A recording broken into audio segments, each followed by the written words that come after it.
আমার আল্লাহ বলেন, ঈমান হচ্ছে আমার প্রতি বিশ্বাস, আমার নবীর প্রতি বিশ্বাস। এরপর আল্লাহ রাব্বুল আলামিন একটা শব্দ যোগ করে দিয়েছেন, সত্য। তুম্মা লাম ইয়ারতাবু, তুম্মা লাম ইয়ারতাবু এর ব্যাখ্যা যত আপনি তাফসীরের কিতাব দেখেন, একটাই ব্যাখ্যা, আই লাম ইয়াশুক্কু। আল্লাহ যত আইন দিয়েছেন এতে সন্দেহ করতে পারবেন না।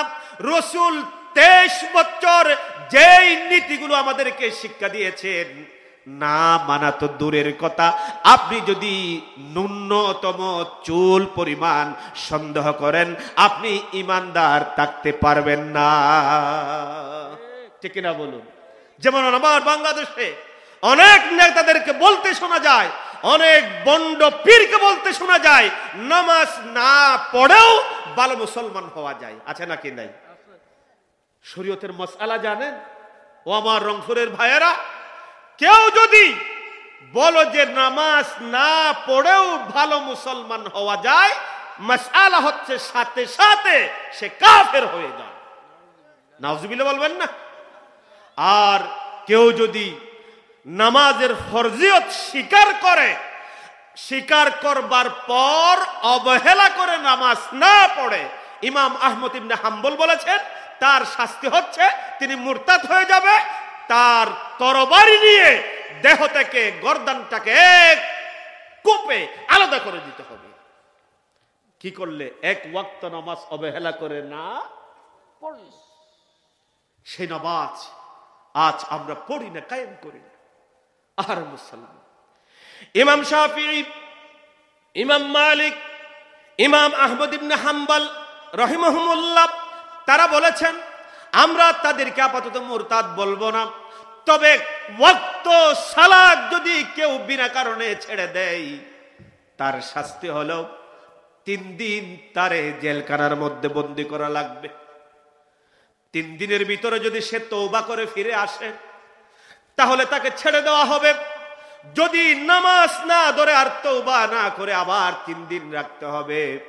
এরপরেও যদি না ফিরে, তাহলে গ্রামাঞ্চলের মানুষের পায়ের নিচে যেই জিনিসগুলো আছে সেগুলো নিয়ে মালা বানাবে। পায়ের নিচে কি থাকে? আরো চিল্লাই বলুন, কি থাকে? জুতার মালা বানিয়ে ওই বেনমাজিকে পড়িয়ে গ্রামাঞ্চলে ঘোরাতে হবে। তারপরেও যদি নামাজ না আসে, তাহলে সরকার তার বিরুদ্ধে রায় দিবে, ফাইসালা দিবে, ওই মানুষটাকে গলায় রশি দিয়ে ফাঁসিতে ঝুলিয়ে মারবে। এ হচ্ছে আল্লাহর আইন। আর আমার বাংলাদেশে যারা সেই নামাজ কায়েম করতে যায়, তাদেরকে ফাঁসিতে ঝুলানো হয়। ঠিক কিনা বলুন? আর যারা নাকি মদদি, সুদখোর, ঘুষখোর, তারাই শাসন করছে আর নিজেদেরকে ইমানদার পরিচয় দিচ্ছে। হঠাৎ করে মনে পড়ে গেল আল্লামা ইকবাল রাহিমাহুল্লাহ, তিনি বলছেন, ও যুবক, তুমি যেই নেতার পিছনে দৌড়াও, যেই পীরের পিছনে দৌড়াও, ওই পীর ইমানদার কিনা তুমি একটু প্রশ্ন করে দেখো, পরীক্ষা করে দেখো। তিনি একটা থিওরি বলে দিলেন, তুমি তোমার নেতাকে প্রশ্ন করো, নেতাজি আপনি নামাজ কি জন্য পড়েন, হজ কি জন্য করেন?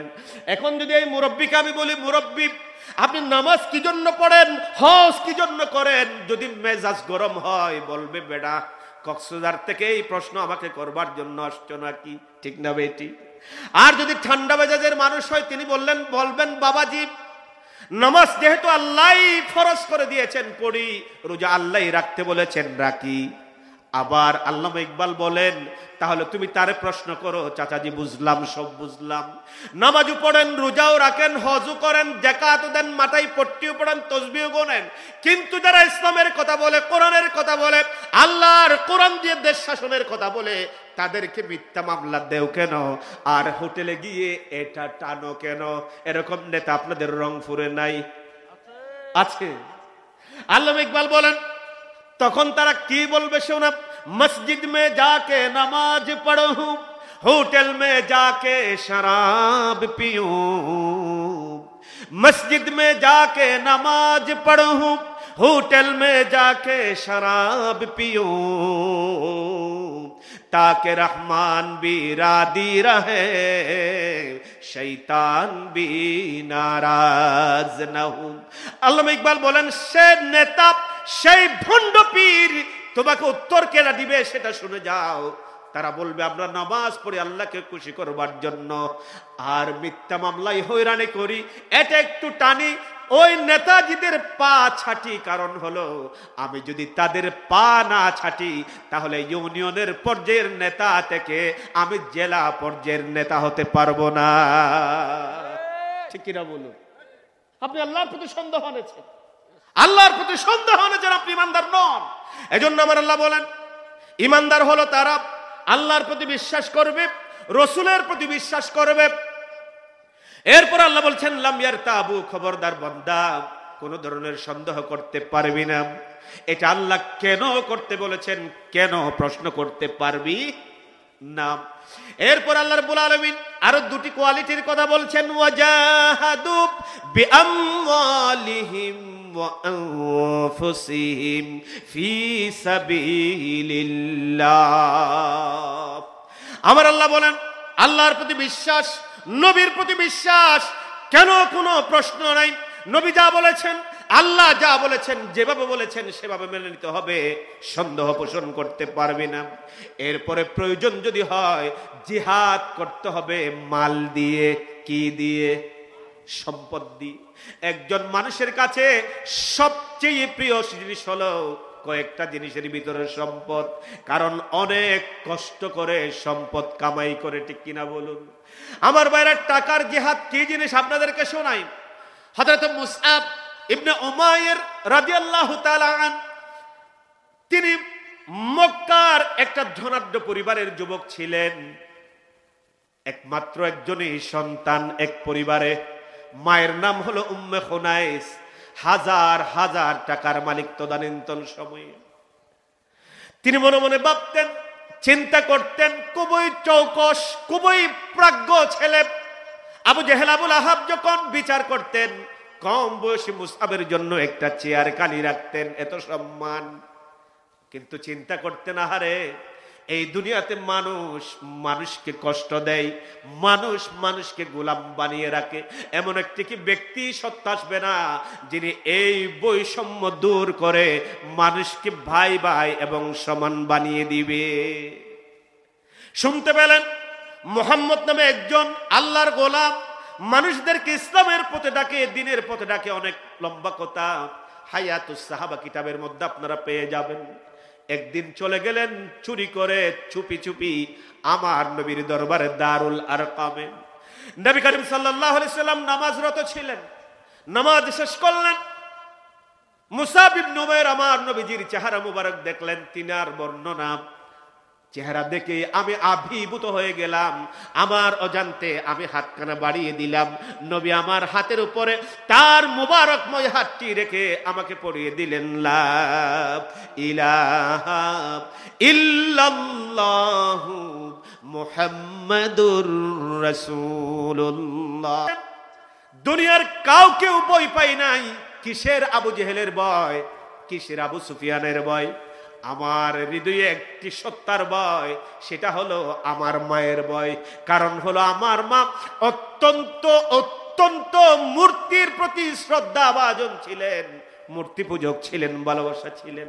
আমি জানতাম আমার মা যদি, আমি জানি আমার মা যদি আমার ইসলাম গ্রহণের কথা জানে, তিনি আমাকে আস্ত রাখবেন না।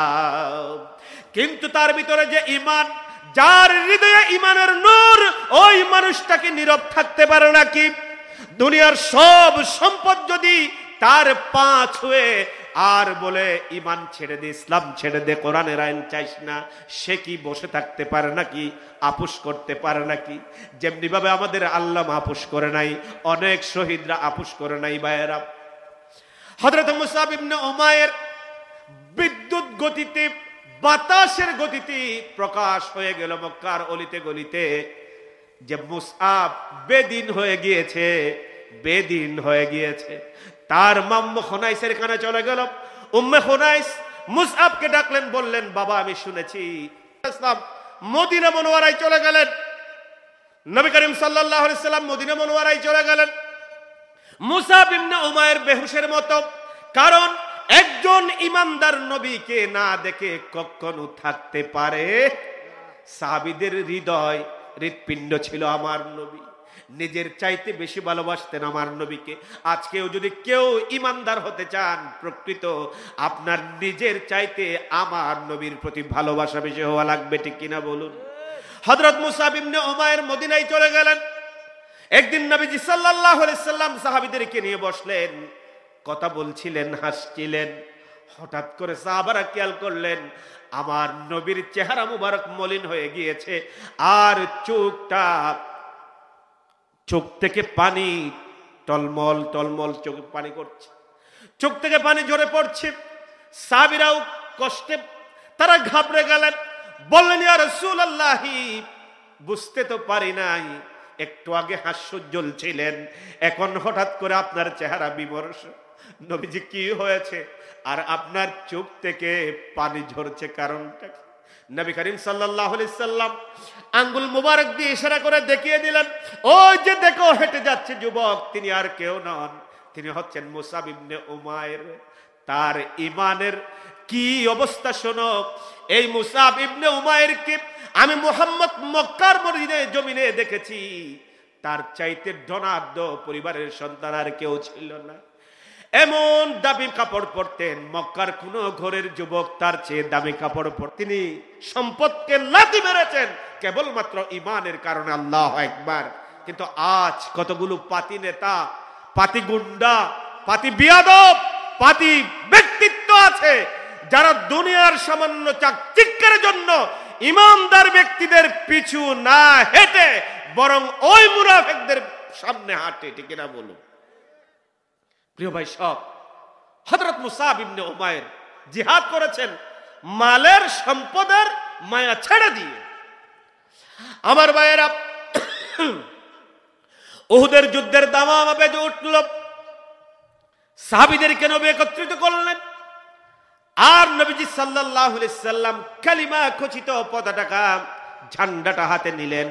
সাহাবীদের চোখের দিকে দেখে এই ঝান্ডাটা কারে দেওয়া যায়, নবীজি করিম সাল্লাল্লাহু আলাইহি ওয়াসাল্লাম মুসআব ইবনে উমাইরকে ডাকলেন, বললেন, মুসআব, এই কালিমা খচিত পতাকা তোমার হাতে তুলে দিলাম, তুমি এই পতাকার মান রক্ষা করবা। আল্লাহু আকবার, আর চিল্লাইয়া বলুন আল্লাহু আকবার। আমার ভাইরা, যুদ্ধ শুরু হয়ে গেল। আল্লাহ রাব্বুল আলামিন বিজয় দিয়ে দিলেন মুসলমানদেরকে। ওই যে গিরিপথ, আপনারা ঘটনা জানেন, আমি বিস্তারিত বলছি না, যেহেতু একটা লোককে আমাকে পৌঁছাতে হবে। মুসলমানেরা নবীজির নসিহা আদেশকে ভুলে যাওয়ার কারণে, আবার ওই যে খালিদ বিন ওয়ালিদ এখনো মুসলমান হন নাই, পিছন দিক থেকে আক্রমণ করে মুসলমানদেরকে তছনছ করে দিলেন। 70 জন সাহাবী শাহাদাত বরণ করেছেন। হযরত মুসআব ইবনে উমাইর এই ভয়াবহ বিভীষিকাময় অবস্থায় খেয়াল করলেন, কাফেররা উন্মুক্ত তরবারি নিয়ে আমার নবীজিকে চতুর্দিক থেকে ঘিরে ফেলেছে। হযরত মুসআব ইবনে উমাইর অবস্থার ভয়াবহতা লক্ষ্য করলেন। তিনি ভাবলেন, এখন তো আমার নবীকে এই কাফেররা শেষ করে দিবে। তাৎক্ষণিক ইনস্ট্যান্ট একটা বুদ্ধি বের করলেন হযরত মুসআব ইবনে উমাইর। তিনি সিদ্ধান্ত নিলেন, আমি একটা স্লোগান দিব আর উপরের দিকে লাফ দিব, লম্পজম্প মারব। সমস্ত কাফেররা আমার কণ্ঠস্বর শুনে লম্প ঝম্প দেখে আমার দিকে ফিরে আসবে, আমাকে ঘিরে ফেলবে, প্রয়োজনে আমাকে শহীদ করবে। এই সুযোগে আমার নবী জীবন নিয়ে চলে যেতে পারবে। যেই চিন্তার সেই কাজ। হযরত মুসআব ইবনে উমাইর রাদিয়াল্লাহু তাআলা আনহু, ওয়ামা মুহাম্মাদুন ইল্লা রাসূলুন ক্বাদ খালাত মিন ক্বাবলিহির রাসূল, এই স্লোগানটা দিতে থাকলেন আর আকাশের দিকে লাফ মারতেছিলেন। কাফেররা চিন্তা করলে আবার কে? হযরত মুহাম্মদুর রাসূলুল্লাহ সাল্লাল্লাহু আলাইহি সাল্লামকে ছেড়ে দিয়ে তারা আমার নবীজিকে চতুর্দিক থেকে ছেড়ে দিয়ে মুসআব ইবনে উমাইরকে ঘিরে ধরলেন। এক কাফের তরবারি মারলেন, ডান হাত শরীর থেকে বিচ্ছিন্ন হয়ে গেল। বাম হাতে কালিমা খচিত ঝান্ডাটা উঁচু করে ধরলেন। আরেকটা তরবারি মারলেন, বাম হাতটা শরীর থেকে আলাদা হয়ে গেল। দুই বাহু দিয়ে তিনি কালিমা খচিত পতাকাটাকে আকাশের দিকে উঁচু করে ধরেছে। আমার ভাইয়েরা, তীর তরবারি বল্লমের আঘাত চলতেই থাকলো। মনে মনে চিন্তা করলেন, শরীর তো অবশ হয়ে আছে, শরীর তো অবশ হয়ে আসছে, এই চিন্তা করে দুই বাহু ঝাঁকিয়ে দিয়ে গালের ভিতরে, দুই দাঁতের ভিতরে ওই পতাকার খুঁটিটা নিয়ে আসলেন। আল্লাহু আকবার। এমন ভাবে কামড়ে ধরলেন, শরীর থেকে প্রাণবায়ু বের হয়ে গেল, কিন্তু ওই কালিমার ঝান্ডাটাকে তিনি মাটিতে পড়তে দেন নাই। ঈমান। আজ আমরা সেই পতাকার বিরুদ্ধে কথা বলছি, ঠিক কিনা বলুন? আমার ভাইরা, যুদ্ধ শেষ হয়ে গেল। নবী করিম সাল্লাল্লাহু আলাইহি সাল্লাম সাহাবীদেরকে নির্দেশ দিলেন, যুদ্ধাহত মুক্তিযোদ্ধাদেরকে খুঁজে বের করো, যারা আহত আছে তাদেরকে চিকিৎসা দাও, আর যারা শহীদ হয়েছে তাদেরকে একত্রিত করে এই জায়গায় নিয়ে আসো। এক সাহাবী দৌড়ে আসলেন, বললেন, ইয়া রাসূলুল্লাহ, ওই যে মুসআব যার হাতে আপনি ঝান্ডা দিয়েছিলেন, ওই মুসআবকে আমরা পেয়ে গিয়েছি। আল্লাহর নবী বলেন, তোমরা আমাকে মুসআবের কাছে নিয়ে চলো, মুসআবের ডেড বডি আমার কাছে নিয়ে এসো না, বরং আমি তার কাছে যাব। আল্লাহর নবীকে নিয়ে যাওয়া হলো। আমার নবী ছোট্ট বাচ্চা যেভাবে কাঁদে সেভাবে কাঁদতে লাগলে। নবীজি করিম সাল্লাল্লাহু আলাইহি ওয়াসাল্লাম বললেন, আমার সাহাবারা, তোমরা মুসআবের কাফন দাফনের ব্যবস্থা করো। ব্যবস্থা করা হলো, কবর খোলা হলো। একটা যে কাফনের কাপড় পাওয়া গেল, মাথার দিক থেকে দিলে পায়ের দিক থেকে ঢাকে না, আবার পায়ের দিক থেকে দিলে মাথার দিক থেকে হয় না। নবীজি বললেন, মাথার দিক থেকে ঢেকে দাও, আর পায়ের দিক থেকে ইস্কির গাছের ঢাল দাও। ঢাল দেওয়া হলো, কবরে নামানো হলো, মাটি দিয়ে দেওয়া হলো। আল্লাহর নবী মাটি দিয়ে আর সাজিবের দিকে হাত তুলে তেলাওয়াত করলেন। কি তেলাওয়াত করলেন? ইন্নামাল মুমিনুনাল্লাযীনা আমানু বিল্লাহি ওয়া রাসূলিহি সুম্মা লাম ইয়ারতাবু ওয়া জাহাদু বিআমওয়ালিহিম ওয়া আনফুসিহিম ফি সাবিলিল্লাহ উলাইকা হুমুস সাদিকুন। আমার নবী বলেন, ও সাহাবারা শোনো, মুমিনরা শোনো, আল্লাহ বলছেন ঈমানদার হলো তারা যারা অন্তরে বিশ্বাস করবে আল্লাহর প্রতি, আমার প্রতি, তারপরে কোনো সন্দেহ আনবে না। প্রয়োজন হলে জিহাদ করবে জান দিয়ে, প্রয়োজন হবে জিহাদ করবে মাল দিয়ে, প্রয়োজন হলে নিজের জীবনটাও দিয়ে দিবে। আমার আল্লাহ বলেন, উলাইকা হুমুস সাদিকুন, তারাই তাদের ঈমানের দাবিতে সত্যবাদী। আজকে আমার মুসাব ইবনে উমাইর এই আয়াতের সত্যতা প্রমাণ করে দিয়েছে। তিনি জিহাদ করেছে মালকে লাথি মেরে, আর এই কালিমার দ্বীনকে আল্লাহর জমিনে প্রতিষ্ঠা করবার জন্য নিজের জীবনটাও দিয়ে দিয়েছে। সুতরাং আল্লাহই বলছেন সেই তার ঈমানের দাবিতে সত্যবাদী। আল্লাহু আকবার। ও মুসলমান, এটা হচ্ছে ঈমান, এটা হচ্ছে ঈমান। আমি আর বাড়াবো না। যে কথাগুলো বললাম, সত্যিকার যদি ঈমান হতে চান, ঈমানদার হতে চান, দুনিয়ার সব মতাদর্শ বাদ দিয়ে আমার আল্লাহর কোরআনের কাছে ফিরে আসা লাগবে। তার আগে আপনাদের কাছে একটা শেষ হাদিস শোনাই। এক যুবক সাহাবী আল্লাহর নবীর কাছে আসলেন, বললেন, ইয়া রাসূলুল্লাহ, আমি তো আপনাকে অত্যন্ত ভালোবাসি রাসূল, আপনাকে এই মদিনা মনোয়ারায় মক্কাতে না দেখলে, আপনার সান্নিধ্য দেখে যদি 5 মিনিট কোথাও চলে যায়, মনে হয় যেন আমার কলিজাটা ছিঁড়ে যাচ্ছে। নবী, আল্লাহ যদি পরকালে আমাকে জাহান্নাম দেন, আমি কি করে থাকবো? আল্লাহর নবী বললেন, তুমি তো আল্লাহর কাছে আশা পোষণ করো, তুমি তো জান্নাতে যাবা, তাই না? সাহাবী বললেন, ইয়া রাসূলুল্লাহ, আমি জান্নাতে যেতে চাই, আল্লাহ চাহে তো জান্নাত দিবে, কিন্তু জান্নাতের ভিতরেও আমি আপনার থেকে দূরে থাকতে চাই না, আমি আপনার পাশাপাশি থাকতে চাই। নবীজি যুবককে ডাকলেন, কাঁধে হাত দিলেন, বললেন, তুমি জান্নাতে আমার পাশে থাকতে চাও নাকি? যুবক বললেন, চাই ইয়া রাসূলুল্লাহ। আল্লাহর নবী বললেন, ফাইন্নি আলা নাফসিকা বিকাথরাতিস সুজুদ, সত্যিকার অর্থে যদি তুমি জান্নাতে আমার পাশে থাকতে চাও, তাহলে তুমি তোমার নিজেকে সাহায্য করো এভাবে যে বেশি বেশি সেজদা দাও, নামাজ পড়ো, আর জান্নাতে আমার পাশাপাশি থাকতে পারবা। সুবহানাল্লাহ।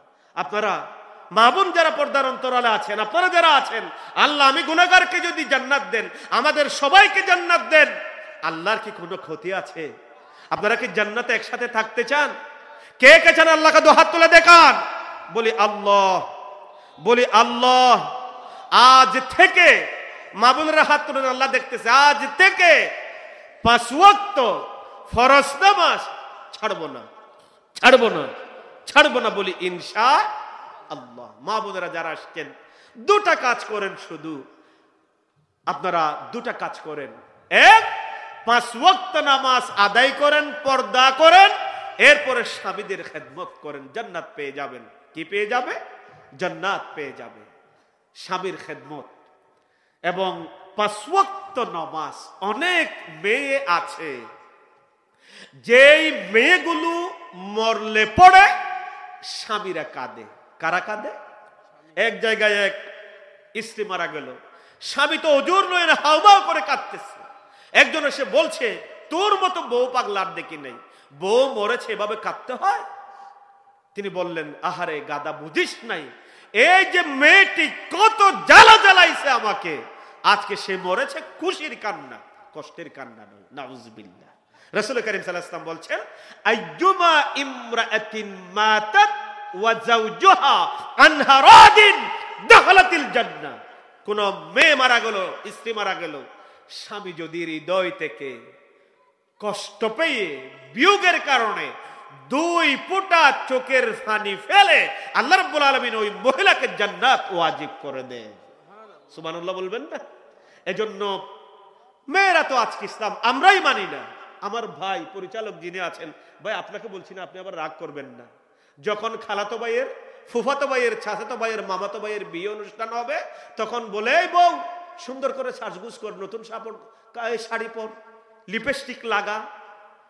যখন ঘরে তাকে কোনোদিন বলে না, ঠিক না? মা শোনেন, আপনি যদি 1 ঘন্টা আয়নার সামনে সাজেন, কয় ঘন্টা? কথা বলেন না কেন, কয় ঘন্টা? 1 ঘন্টা যদি কোন মেয়ে আয়নার সামনে সাজে, ঠোঁট এর মধ্যে তারা যেগুলো দেয়, এগুলোকে আপনারা কি বলেন? লিপস্টিক। এটার বাংলা কি? বাংলা জানেন না? লিপ, ঠোঁট পালিশ। পালিশ তো ইংলিশ।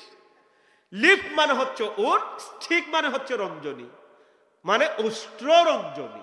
কেউ যদি উষ্ট্র রঞ্জনী দিয়ে সাজে, এখানে ডেকোরেট করে, স্নো হোক, ফেয়ার অ্যান্ড লাভলি বা জাতীয় যেগুলো আছে, পারফিউম ব্যবহার করুক অথবা আতর ব্যবহার করুক, 1 ঘন্টা পর্যন্ত দাঁড়িয়ে নফল নামাজ পড়লে যেই সওয়াবটুকুন হয়, আমরা পুরুষরা 1 ঘন্টা সুন্দর করে ওযু করে জায়নামাজ পড়ে দাঁড়িয়ে নফল নামাজ পড়লে যেই সওয়াব, মেয়ের 1 ঘন্টা আয়নার সামনে দাঁড়িয়ে সাজলে তত নফল নামাজের সওয়াব তাদের আমলনামায় লিখে দেওয়া হয়। কখন? যখন ওই সাজটা হবে শুধুমাত্র স্বামীর জন্য, ঠিক কিনা বলুন? যদি ওই সাজবার পরে বের হয়, মসজিদেও যাই নামাজ পড়তে, যত যুবকের নাকে তার সুগন্ধি লাগবে, সৌন্দর্য দেখবে, তত জেনার গুনাহ আল্লাহ রাব্বুল আলামিন তার আমলনামায় লিখে দেন। জোরে বলেন নাউজুবিল্লাহ। প্রিয় ভাই সব, মা অনেক লম্বা কথা বলবার প্রয়োজন ছিল, আল্লাহ যদি কোনোদিন কবুল করেন এ বিষয়ে কথা বলবো ইনশাআল্লাহ। স্বামীর জন্য সাজেন, স্বামীর জন্য সাজেন। একদিন তো এক মহিলা আসলেন মসজিদে নববীতে, সুগন্ধিত মুহমুহ। আমিরুল মুমিনিন ওমর মহিলাকে ডাকলেন, মহিলা তুমি কোথায় যাচ্ছ? মহিলা বললেন, আমিরুল মুমিনিন, আমি তো মসজিদে নববীতে নামাজ পড়তে এসেছি। আমিরুল মুমিনিন বললেন, তুমি কি সুগন্ধি মেখেছ, আতর দিয়েছ? মহিলা বললেন, হে আমিরুল মুমিনিন। বলতে দেরি চাবুক বের করে ফেললেন। ওমর মানুষ নরম না গরম? বললেন, মহিলা তুমি কি শোনো নাই আল্লাহর নবী কি বলেছেন? সুগন্ধি মেখে যদি কোনো মহিলা বের হয়, যত পুরুষের নাগের ডগায় সুগন্ধি যাবে, তত জেনার গুনাহ তোমার আমলনামায় লেখা হবে। যাও, আগে নামাজ নয়, আগে ধুয়ে আসো, এমন কাপড় পরো যাতে সুগন্ধি বের না হয়, তারপরে নামাজ পড়ো। নবীর শিক্ষা। আর মেয়েরা তো এখন আমার প্রতি খুবই রাগ, ঠিক না? বাবারা, আপনারাও স্ত্রীদেরকে সম্মান দিবেন, স্ত্রীদেরকে আগে সালাম করবেন, এটা নবীর সুন্নত। বিরক্ত হচ্ছেন না তো? নবীর সুন্নত হচ্ছে বউকে আগে সালাম দেওয়া, বউয়ের কাজে সহযোগিতা করা। আল্লাহর নবীর কোন বিবি আমার নবীকে আগে সালাম দিতে পারেন? একদিন তো আয়েশা সিদ্দিকা রাদিয়াল্লাহু তাআলা আনহা মনে মনে ভাবলেন, কি রে, আমার স্বামী আমার নবী প্রতিদিন আমাকে সালাম দেয়, আমি তো কোনোদিন দিতে পারি না, আজকে আমি সালাম দিব। দেখে একদিন সারাদিন চেষ্টা করেছে, পারে নাই। এক সপ্তাহ চেষ্টা করেছে, পারে নাই। এক মাস চেষ্টা করেছে, পারে নাই। পরে মেয়ে মানুষটা একটা বুদ্ধি আনলেন, আজকে যদি নবী ঘর থেকে বের হয়ে যায়, হুজরাতে গেলে, হুজরা থেকে মুসাল্লায় গেলে, মসজিদে নববীতে যদি জামাতের ইমামতিত্ব করেন, যখন ফিরবেন তখন আমি দরজাটা একটু করে খোলা রাখবো। দরজা যদি খোলা রাখে, যেখান দিয়ে লাগাই, আপনারা কি বলেন জানেন, আমাদের কক্সবাজারে কবজা বলে, কি বলে, আপনারা সিটকিনি বলেন। ওই যে এদিক থেকে খুললে ওদিক থেকে একটু কি হয়, ফাঁকা হয়। তিনি মনে মনে ভাবলেন, নবী যখন ফিরবে আমি দরজা একটু খোলা রাখবো, ওদিক থেকে নবীকে সালাম দিব। আল্লাহু আকবার। যেই চিন্তা সেই কাজ। নবী মসজিদে নববী থেকে নামাজের ইমামতিত্ব সেরে ঘরে বের হয়ে আসলেন, মসজিদ থেকে বেরিয়ে আসলেন, ঘরে আসবে। আসতে আসতে কিছুক্ষণ আসার পর দেখে আজকে অন্য দিনের মতো দরজা নাই, ভিন্ন রকম। আচ্ছা বলেন, আম্মাজান আয়েশার যতই জ্ঞান হোক, বুদ্ধি হোক, আল্লাহর রসুলের ধারে কাছে যাইতে পারবে? কথা বলুন, পারবে? কিছু দূর এসে নবী দেখলেন দুটা নিকশ কালো চোখ ওই দরজার ফাঁক দিয়ে চল চল চল চল করছে। আল্লাহর নবী দূর থেকে বলে দিলেন, আসসালামু আলাইকা ইয়া আহলাল বাইত। রসুল ঘরে ঢুকলেন, আম্মাজান আয়েশা মেয়েরা তো একটু সুযোগ পাইলেই হয়, যারা বিয়ে করেছে তারা জানে। রাসূল কারীম সাল্লাল্লাহু আলাইহি ওয়াসাল্লাম বলছে, আয়েশা কি হয়েছে, কি হয়েছে? আমরা হলে কি করতাম, হেই এরকম করে গাল সব তপ্পড় দিয়ে শেষ করে দিতাম না। রাসূল বলছে, আয়েশা কি হয়েছে? কথা বলে না, আরো আবার বলছে, আয়েশা কি হয়েছে? না বললে আমি কি বুঝতে পারবো? আয়েশা সব ঘটনা খুলে বললেন। নবী একটা মুস্কি হেসে দিলেন, বলছে, আয়েশা মনে হচ্ছে যেন আকাশের চাঁদটা আমার কাছে ধরা দিয়েছে। আল্লাহু আকবার। যুদ্ধ থেকে ফিরেছেন নবী, নবীর নিয়ম ছিল 2 রাকাত নামাজ পড়েই মসজিদ নববীতে তারপরে ঘরে যেতেন। 2 রাকাত নামাজ পড়ে ক্ষুধার্ত নবী, এখনো যুদ্ধাস্ত্র শরীরে, তরবারি পিছনে, ঘরে ঢুকলেন, দেখছে আয়েশা তরকারি কুটে। আমরা যদি সারাদিন কাজ করে এসে দেখি মা বোন কাজ করছে, হে তুই কোথায় গিয়েছিলি, একটু যদি লবণ বেশি হয় তোর জিহ্বার উপর ক্ষুধার থাড়া পড়েছে, বলি না? রসুল বসে পড়লেন, সুবহানাল্লাহ। একটা দা নিলেন, চাকু নিলেন, এখনো যুদ্ধাস্ত্র খুলে নাই, তরবারি পিঠে। নবীজি তার সাথে কি করলেন, সহযোগিতা করলেন, মাছ কেটে দিলেন। অনেক শাশুড়ি আছে বর্তমানে, অনেক আমাদের বোন আছে, বউকে যদি একটু কাজ করা দেয়, ও বাপ ও বাপ, এরকম বেড়ি পাগলা হয়ে গেছে, বলি না? আহারে, এটা তো সুন্নাত। তুমি একদিন এরকম যারা করে, আপনার মেয়ে একদিন আরেক বাড়িতে শাশুড়া লয়ে যাবে, আরেক ঘরের বউ হবে। এগুলো চিন্তা করলে, ইসলাম জানলে আজকে এগুলো কিচ্ছু হতো না, ঠিক কিনা বলুন? বউকে সম্মান দেন। আমি আমার বাসায় বলি, যেই সব মূর্খরা বউকে দাসী ভাবে, সারাটা বছর আপনার বউ আপনার খেদমত করে, আপনার কাপড় কাছে, আপনার জন্য কাজ করে, বেচারি একদিন অসুস্থ হলো, আপনি তার কাপড়টা ধুয়ে দিলে সমস্যা কোথায়? নবী ধুইতেন, নবী ধুইতেন। এরা কি মানুষ নয়? মেয়েগুলো কি মানুষ নয়? আপনাদের এলাকার পুরুষগুলো নিশ্চয়ই ভালো। প্রিয় ভাইসব, নবীর সুন্নাত। প্রিয় ভাইসব, কি সুন্দর ইসলাম! কি বলবো আমি আপনাদেরকে, কি বুঝাবো? যাই হোক, মেয়েদেরকে সম্মান দেন। যে কথা বলতে চেয়েছিলাম, অনেক স্বামী আছে নিজের বউকে দাসী বানিয়ে রাখে। দাসী এর বিপরীত কি হয়? দাস। নিজের বউকে দাসী বানিয়ে নিজে দাস হয়। যারা বুদ্ধিমান তারা নিজের বউকে রানী বানিয়ে রাখে, আর রানীর বিপরীত কি? রাজা। সুবহানাল্লাহ। ইসলাম এটা বলে, মায়ের অধিকার মাকে দেন, বোনের অধিকার বোনকে দেন, স্বামীর অধিকার স্বামীকে দেন। প্রিয় ভাইসব, বাদা ইয হাদাইতানা ওয়া হাব লানা মিন লাদুনকা রাহমাতান ইন্নাকা আনতাল ওয়াহ্হাব।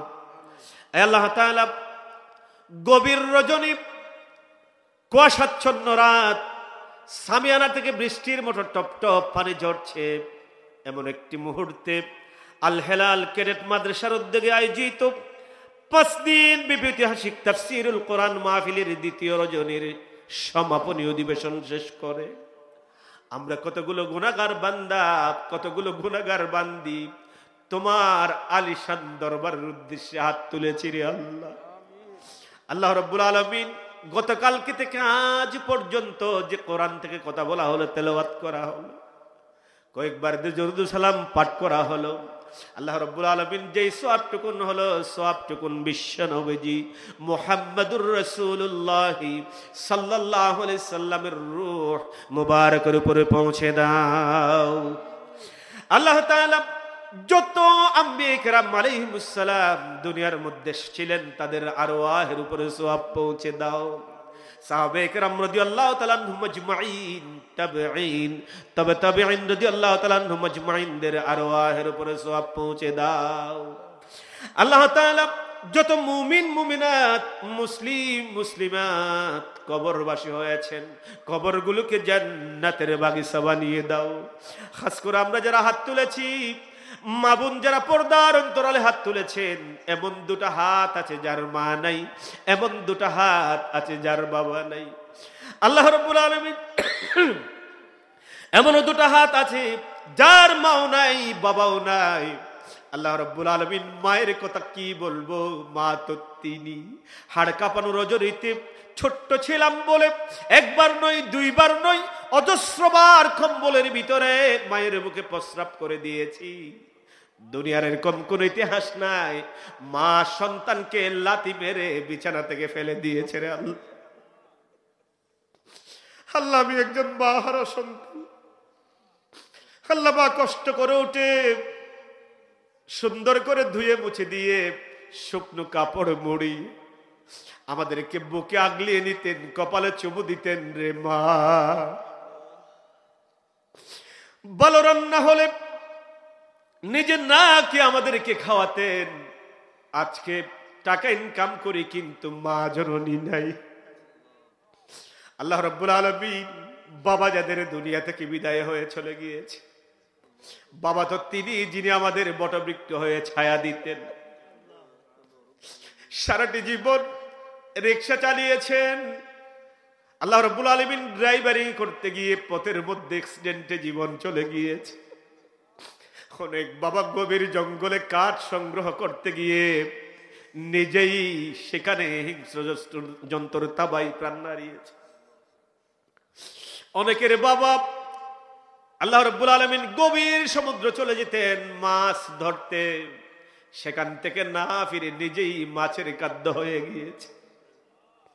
হাজার কোটি টাকা যদি লস হতো, বাবা মাথায় হাত দিয়ে যদি বলতো বাবা চিন্তা করিস না, সব ঠিক হয়ে যাবে, মনে হয় যেন আকাশ চমস চিন্তা আমাদের মাথা থেকে মুহূর্তেই দূর হয়ে যেত। আল্লাহ, মা জননী আর আব্বা জান 3.5 হাত মাটির নিচ অন্ধকার কুটিরিতে কোন অবস্থায় আছে আমরা জানি না। তুমি তো শিখিয়ে দিয়েছো তোমার কাছে দোয়া করতে। আল্লাহ, আমরা তোমার কাছে ফরিয়াদ করছি, আমাদের বাবার জিন্দেগির সব গুনাহ খাতা মাফ করে দাও। খবরগুলোকে রওদাতুম মির রিয়াদিল জান্নাহ বানিয়ে দাও।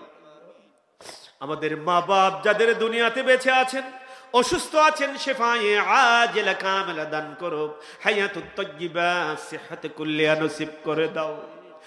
আর যাদের মা বাপ দুনিয়াতে বেঁচে আছে তাদের খেদমত করে জান্নাতের সার্টিফিকেট নিয়ে কবরে যাওয়ার তৌফিক দাও। কারণ তোমার হাবিব বলেছেন,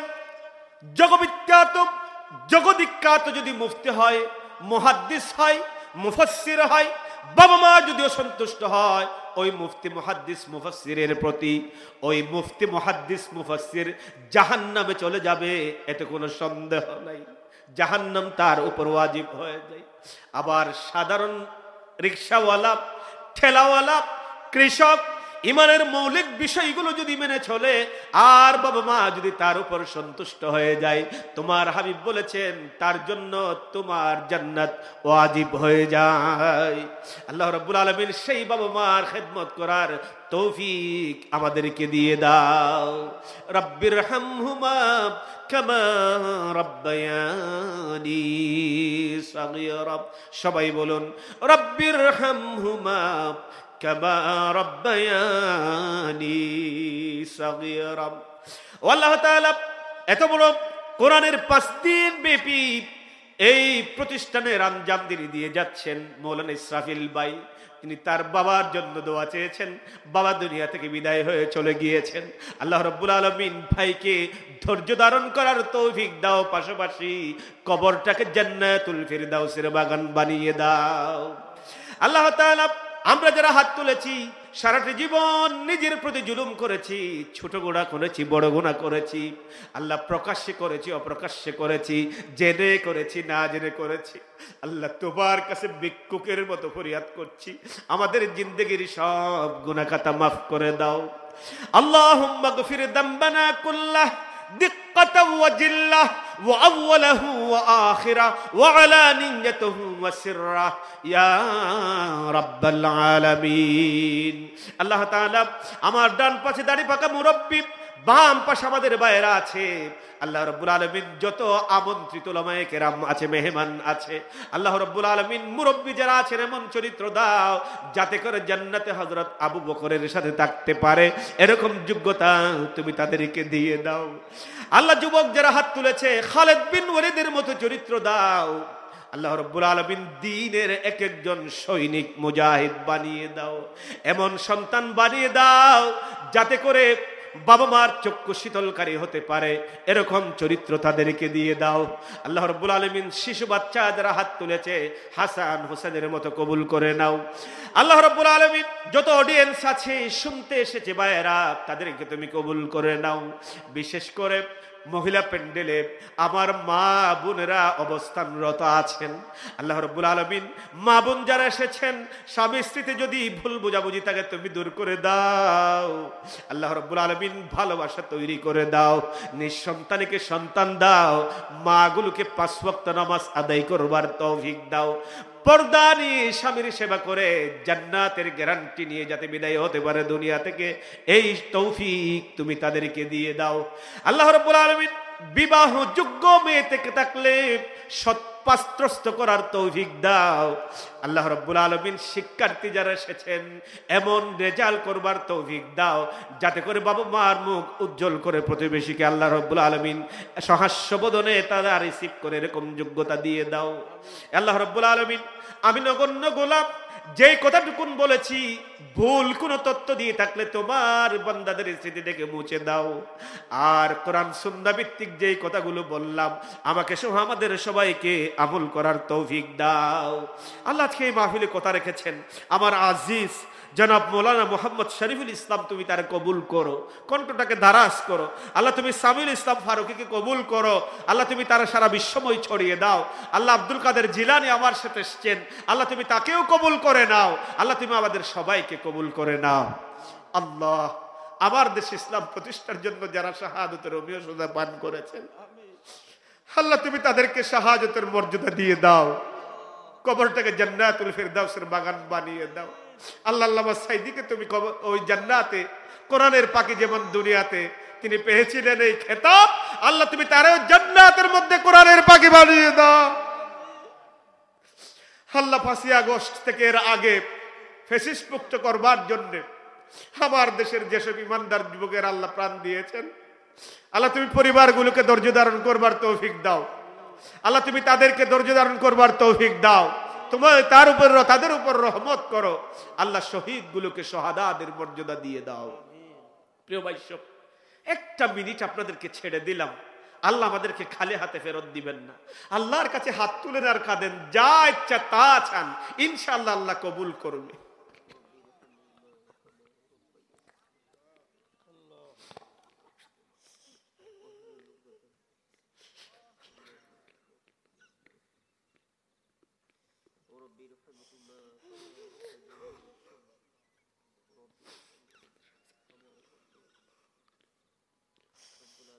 আল্লাহ তোমার বান্দা বান্দিরা হালাল যা চেয়েছে, আমি মুসাফির, তোমার নবী বলেছে তুমি মুসাফিরের হাতকে ফিরিয়ে দাও না। আমি আশা রাখছি তোমার উপর পূর্ণ ভরসা রাখছি, যেহেতু ইমানের অর্থই হচ্ছে ভরসা।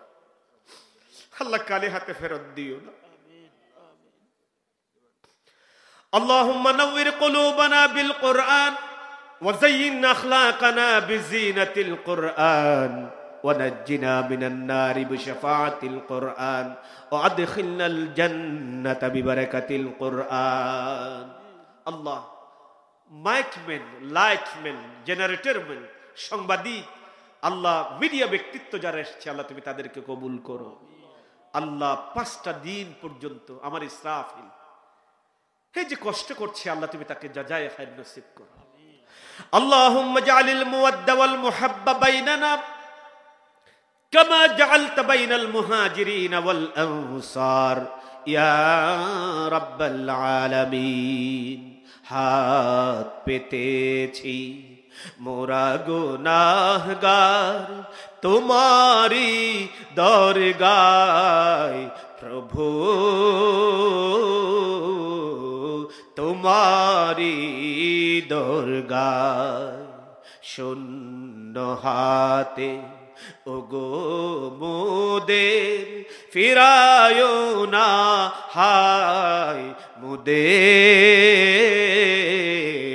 ফিরায়ো না হায়।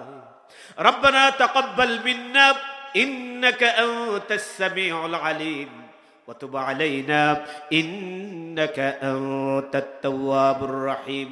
سبحان ربك رب العزة عما يصفون وسلام على المرسلين والحمد لله رب العالمين. واجعل آخر كلامنا عند سكرات الموت لا إله إلا الله محمد رسول الله সাল্লাল্লাহু আলাইহি ওয়াসাল্লাম। আসসালামু আলাইকুম ওয়া রাহমাতুল্লাহ। আপনারা সবাই কক্সবাজার আসবেন ইনশাআল্লাহ।